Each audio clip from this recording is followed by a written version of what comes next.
Can Anger Be an Addiction? By Steve K. My reply to this question is that it can be for some of us in recovery.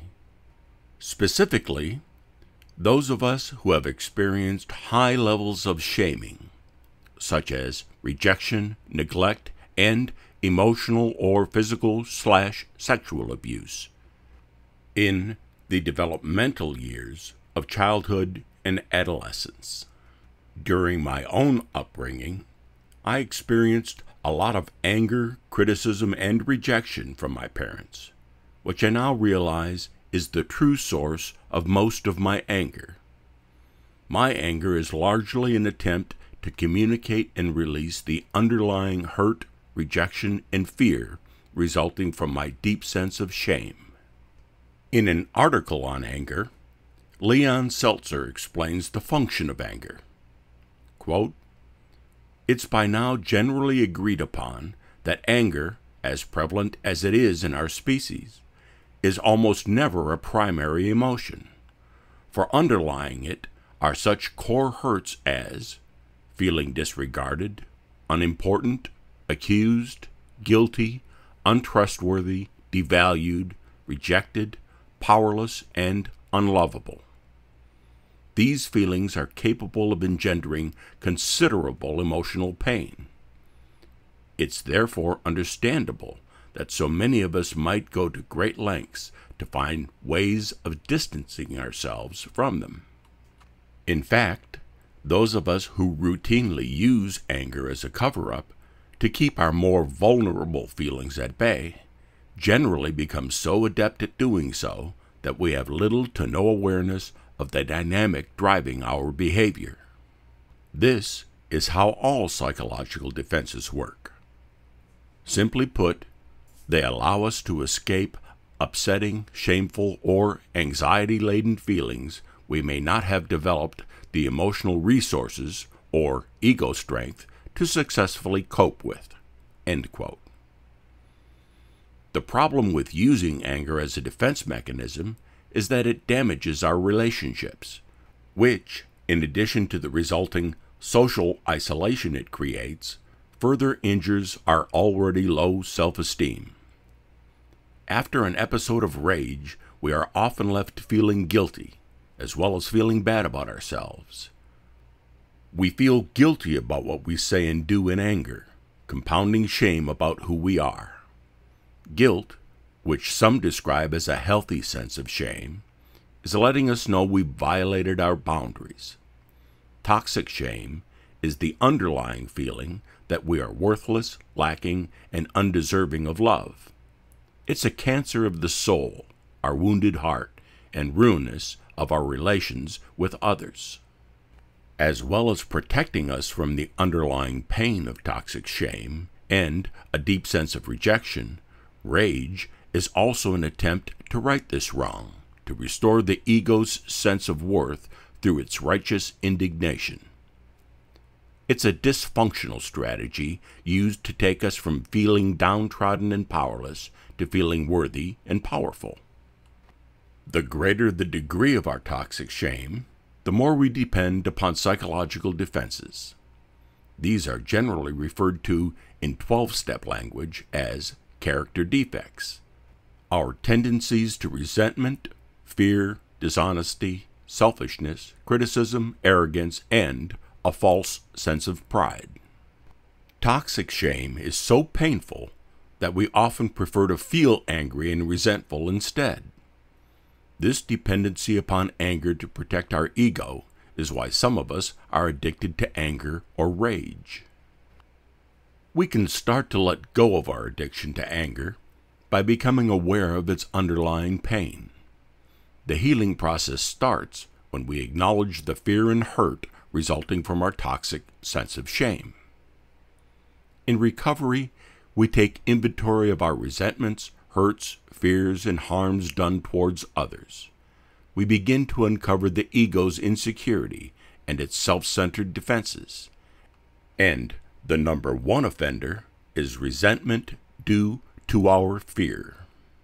Quote, "We fear that we will lose what we have, will not get what we need, will not have enough, will never be who we think we should be. We fear we will not be happy. We fear we will not be content." End quote.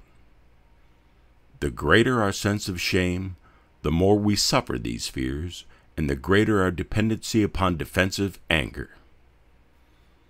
As we develop self-awareness, we start to understand the true nature of our rage. We stop blaming others and take responsibility for our feelings and actions. We slowly become more authentic in our relationships, admitting vulnerability rather than covering up with anger. Now, in recovery, we start to receive acceptance and support from others, for whom we truly are. We learn to love and accept ourselves by not pretending anymore. If the original wound of shame came from a lack of empathy, acceptance, love, and security during our childhood, its healing must come from the quality of our current relationships. In recovery, we must now develop honest, empathic, and loving attachments to others. By giving and receiving love, we learn to love and accept ourselves. The greater our shame, though, the harder it is to let others get close to us.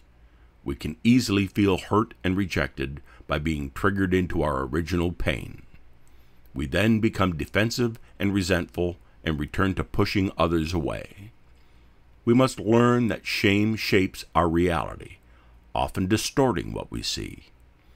We may need help from sponsors, friends, and therapists to uncover our shame and its poisonous lies as we now admit our insecurity and fear, instead of expressing it through another guise. The recovery road is hard and long, but one we choose to travel. We practice acceptance as a virtue to heal our pain, letting go of our addiction to anger. We must develop faith in others and in our ability to restore a healthy sense of ourselves, for it's in the power of loving human connection and self-actualization wherein our salvation lies. The story of Beauty and the Beast well illustrates the theme of this article. What was once a beast filled with rage becomes the prince when at last he is loved for whom he is inside. In this way, we can all understand what makes us beautiful. It is, after all, love that forges beauty. It is compassion and acceptance that create health and heals the wounds of the soul created by shame and rage. About the author, Steve K. Steve K. has been a member of AA for the past 26 years and lives in Cheshire, which is in the northwest region of England. He would describe himself as an agnostic, although open to spirituality. His home group is the Macclesfield Saturday Morning AA group, and he regularly chairs the meeting. He has a background in advice and counseling work, mainly in the areas of mental health and social welfare law. Steve is currently involved in group facilitation work for a local addiction recovery project, writes for his blog, 12-Step Philosophy, and regularly keeps fit through hill walking and running. He has self-published a book entitled The 12-Step Philosophy of Alcoholics Anonymous, an interpretation by Steve K. The third edition is available in paperback from Amazon. To read the original print version of this article, Can Anger Be an Addiction?